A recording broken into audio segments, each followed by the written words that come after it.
তো সর্বপ্রথম আলোচনা করা যাক জন সিনা এবং আর-ট্রুথকে নিয়ে। তাহলে কি এবার জন সিনা এবং আর-ট্রুথের মধ্যে একটি সিঙ্গেল ম্যাচ দেখা যেতে পারে? হ্যাঁ, অনেকটি সম্ভাবনা রয়েছে যে জন সিনা এবং আর-ট্রুথের একটি সিঙ্গেল ম্যাচ দেখা যেতে পারে।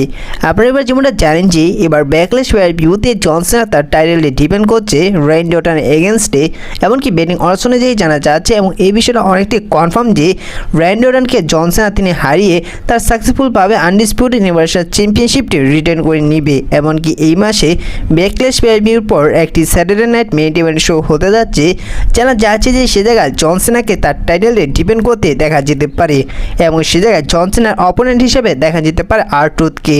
কারণ বর্তমানে আর-ট্রুথ এবং জন সিনা এসেছিলেন ভালো করেই জানেন, আর যেহেতু এটি হতে যাচ্ছে জন সিনার লাস্ট টাইম ডাব্লিউডাব্লিউতে, যার কারণে ডাব্লিউডাব্লিউ হয়তো এই মাসের স্যাটারডে নাইট মেইন ইভেন্ট শোয়ে জন সিনা এবং আর-ট্রুথের মধ্যে একটি সিঙ্গেল ম্যাচ অনুষ্ঠিত করতে পারে। আর এই ম্যাচটি অনেকেই দেখতে চাইছে, আর এই ম্যাচটি অনুষ্ঠিত করলে একটি ইন্টারেস্টিং ম্যাচ হবে। তো এখন আপনাদের কী মনে হয় এবারকে স্যাটারডে নাইট মেইন ইভেন্টে জন সিনা এবং আর-ট্রুথের মধ্যে একটি সিঙ্গেল ম্যাচ দেখা যেতে পারে আনডিসপিউটেড ইউনিভার্সাল চ্যাম্পিয়নশিপের জন্য? অবশ্যই কমেন্ট করে জানিয়ে দিবেন। এবার আলোচনা করা যাক গোল্ডবার্গকে নিয়ে। তাহলে গোল্ডবার্গকে কবে ডাব্লিউডাব্লিউতে রিটার্ন আসতে দেখা যাবে?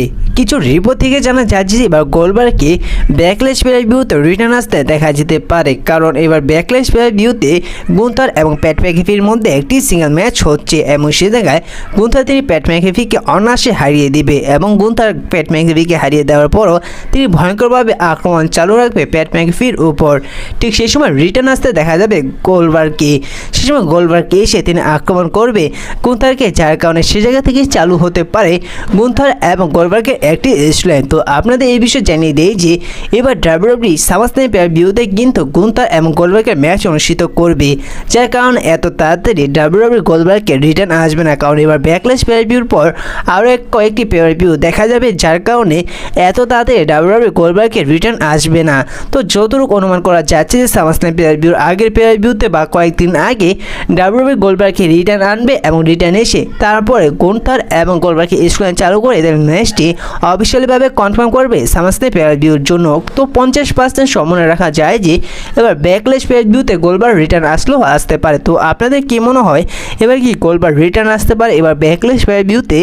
অবশ্যই কমেন্ট করে জানিয়ে দিবেন। এবার আলোচনা করা যাক ব্রন স্ট্রোম্যানকে নিয়ে। তাহলে কি এবার ব্রন স্ট্রোম্যান তিনি AEW কোম্পানির সাথে যুক্ত হতে পারে? দেখুন, আপনারা এবার যেমনটা জানেন যে এবার ডাব্লিউডাব্লিউ ব্রন স্ট্রোম্যানকে ডাব্লিউডাব্লিউ কোম্পানি থেকে রিলিজ দেওয়া হয়েছে। তার কারণ হচ্ছে ব্রন স্ট্রোম্যান তিনি ডাব্লিউডাব্লিউ কোম্পানির কাছ থেকে মোটা অঙ্কের টাকা চার্জ করছিল, যার কারণে বাজেট কাট হিসেবে ব্রন স্ট্রোম্যানকে ডাব্লিউডাব্লিউ কোম্পানি থেকে রিলিজ দেওয়া হয়েছে। এখন কথা হচ্ছে যে ব্রন স্ট্রোম্যানকে তিনি AEW কোম্পানির সাথে যুক্ত হতে পারে। তো এই বিষয়টা আপনাদের কনফার্ম করে বলতে পারে যে ব্রন স্ট্রোম্যান তিনি AEW কোম্পানির সাথে যুক্ত হবে না।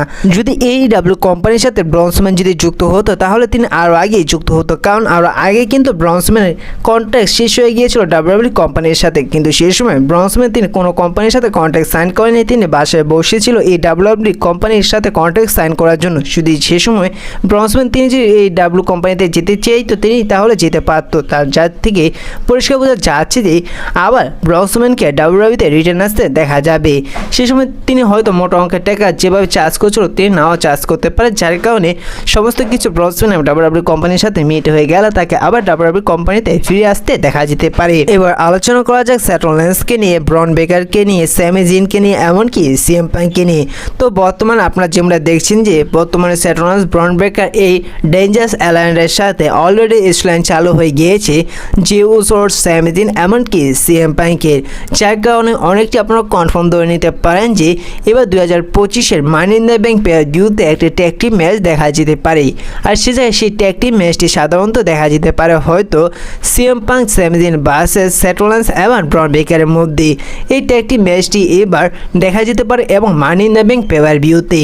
আর যেহেতু অলরেডি সেথ রলিন্স তার টার্গেট বানিয়ে ফেলেছে জে উসো সেই টাইটেলটির দিকে এবং খুব শীঘ্রই জে উসো সেই টাইটেলটি নিতে চলেছেন সেথ রলিন্স। আপনারা এই বিষয়টাও কনফার্ম ধরে নিতে পারেন যে যদি এবার মানি ইন দ্য ব্যাংক ভিউতে বা কোনো মানি নেটওয়ার্ক যদি আর সেথ রলিন্স এবং জে উসোর ম্যাচটি না হয় তাহলে আপনারা কনফার্ম ধরে নিতে পারেন যে এবার সামারস্ল্যাম ভিউতে হতে চলেছে সেথ রলিন্স এবং জে উসোর মধ্যে একটা ওয়ার্ল্ড হেভিওয়েট চ্যাম্পিয়নশিপের ম্যাচ, যে জায়গায় সেথ রলিন্স তার টাইটেলটি হেরে যাবে। এখন কথা হচ্ছে যে রোমান রেন্সকে কি এবার সামারস্ল্যাম ভিউতে কোনো ম্যাচে ফাইট করতে দেখা যাবে না? হ্যাঁ, দেখা যাবে রোমান রেন্সকে এবার সামারস্ল্যাম ভিউতে একটি ম্যাচে ফাইট করতে, সেটা হচ্ছে যে ব্রন ব্রেকারের সাথে একটি ম্যাচে ফাইট করতে দেখা যাবে রোমান রেন্সের সাথে, এমন একটি স্টোরিলাইন দেখা যেতে পারে এবার ডাব্লিউডাব্লিউতে। তো এই বিষয়ে আপনাদের কি মনে হয়? আসলে Seth Rollins, Roman Reigns, CM Punk, Sami Zayn, চিউস এমনকি ব্রন ব্রেকার এদের স্টোরিলাইন কি হতে পারে এবং এদের ম্যাচটি কিভাবে কোথায় হতে পারে, যদি এই বিষয়ে আপনাদের কোনো ধারণা থাকে কমেন্ট করে আপনারা জানাতে পারেন।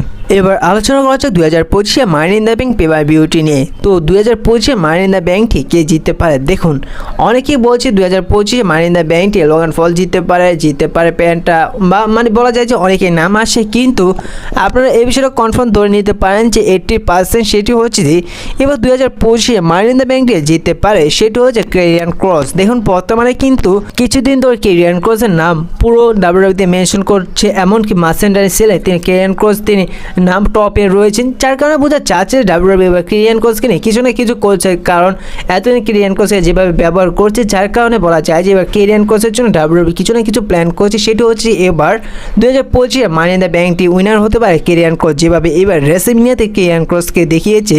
বলা যায় যে এইবার ক্যারিয়ান ক্রস তিনি একটি পুশ পেতে চলেছেন, সেটি হচ্ছে এবার 2025 মানি ইন দ্য ব্যাংকে জিতলেও জিততে পারে। এবার আলোচনা করা যাক সোলো সিকোয়া এবং জেকা ফাটুকে নিয়ে। তো এবার ব্যাকলেশ পেপার-ভিউ থেকে ডাব্লিউডাব্লিউ স্টোরিলাইন চালু করে দিবে সোলো সিকোয়া এবং জেকা ফাটুর। বলা যায় যে এবার সামারস্ল্যাম পেপার-ভিউতে 100% কনফার্ম ধরে নিতে পারেন যে সোলো সিকোয়া এবং জেকা ফাটুর মধ্যে একটি ইউএস টাইটেলের ম্যাচ দেখা যাবে। বলা যায় যে এই ম্যাচটির মধ্যে হয়তো সোলো সিকোয়া তিনি জিতে যেতে পারে জেকা ফাটুকে হারিয়ে, আর যদি এই জায়গায় জেকা ফাটুকে জিতানো হয় সে জায়গায় নতুন করে ব্ল্যাক লাইন মেম্বার আসতে পারে। তো আপনারা কনফার্ম ধরে নিতে পারেন যে খুব শীঘ্রই এবার ডাব্লিউডাব্লিউতে সোলো সিকোয়া এবং জেকা ফাটুর স্টোরিলাইন চালু হতে চলেছেন এবং সামারস্ল্যাম পেপার-ভিউতে এই দুই রেসলার একটি সিঙ্গেল ম্যাচ দেখা যাবে।